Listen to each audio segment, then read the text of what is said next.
La carangue innobilis, ou carangue à grosse tête, est le super prédateur des récifs des océans Indien et Pacifique. Et pour prendre une énorme carangue, je suis ici, sur la côte tanzanienne. Un pays connu pour ses énormes poissons prédateurs. J'ai entendu parler d'énormes carangues innobilis dans ces eaux, et je veux voir de mes propres yeux si ces rumeurs sont vraies. Alors je vais rencontrer Mohamed, un pêcheur qui a passé sa vie sur les eaux dans le coin. Et quand je lui demande la taille que peuvent faire ces fameuses carangues par ici, j'hallucine.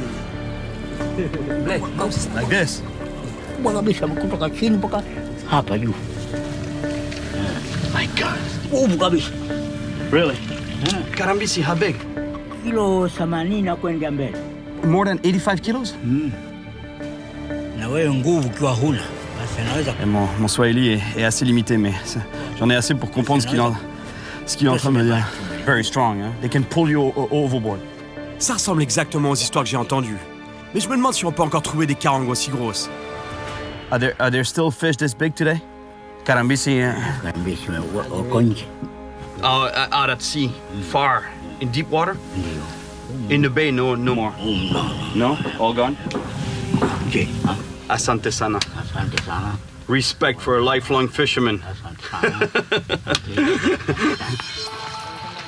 Et juste au moment où je partais, je tombe sur quelque chose que je vois malheureusement partout dans le monde. C'est vraiment triste. À chaque fois que je vois des requins morts, ça m'attriste vraiment. J'ai horreur de ça. Tiger shark, hein? Regardez, il manque les nageoires. C'est ce qu'on appelle du finning en bon français. C'est quand ils coupent les nageoires, certainement pour les vendre au marché noir. Ils ont gardé la nageoire dorsale et il doit manquer les nageoires pectorales. Les deux ont été coupées. Et je suis sûr qu'il manque la queue, une partie de la queue entre. Ouais, il manque la partie inférieure de la queue, la nageoire caudale. Vous savez pourquoi ils font ça? Parce que la valeur commerciale des nageoires est supérieure à la chair en soi.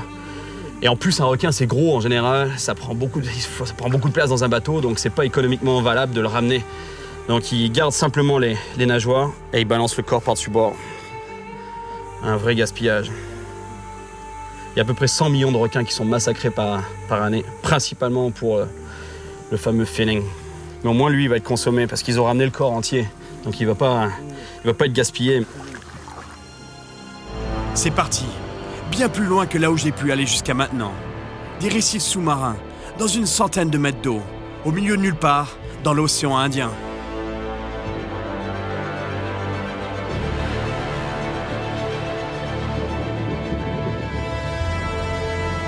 Tell me where the fish are, guys. On arrive sur un gros récif sous-marin. Et maintenant, il faut qu'on trouve des appâts frais. Il y a des dauphins partout, il y a des oiseaux là-bas, il y a de la bouffe. Il devrait y avoir du poisson par ici. Cette concentration d'oiseaux est un signe que sous l'eau, il y a plein de petits poissons. Et certainement des prédateurs pas loin. Oh, regardez la chasse de surface. Les bonites. Les petits poissons sont littéralement coincés entre les prédateurs sous la surface et les oiseaux qui les attaquent depuis les airs. C'est le moment idéal pour prendre un appât bien frais pour une grosse carangue. Fish on. C'est vraiment important d'avoir ce poisson, cet appât, parce que c'est avec ça qu'on risque de prendre du gros. Il y a un thon à dents de chien juste derrière. Il faut absolument que je remonte ce poisson avant qu'il se fasse bouffer. C'est exactement pour ça que j'ai amené cette petite canne à pêche pour pouvoir lancer des petits leurres pour prendre les appâts. There we go. All right, guys. Good job, man. Yeah, excellent. On a un appât. Il a l'air énorme, mais c'est exactement la taille qu'il faut pour prendre du très gros. On descend l'appât dans les profondeurs. C'est certain qu'il doit y avoir du gros là-dessous.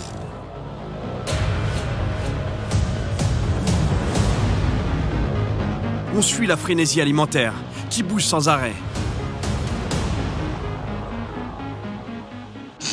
C'est parti, gros départ. Grab it.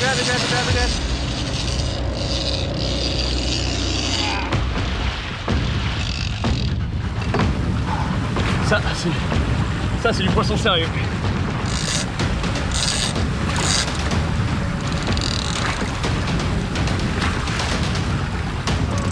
swimming towards the boat. Yeah, it's okay. Careful.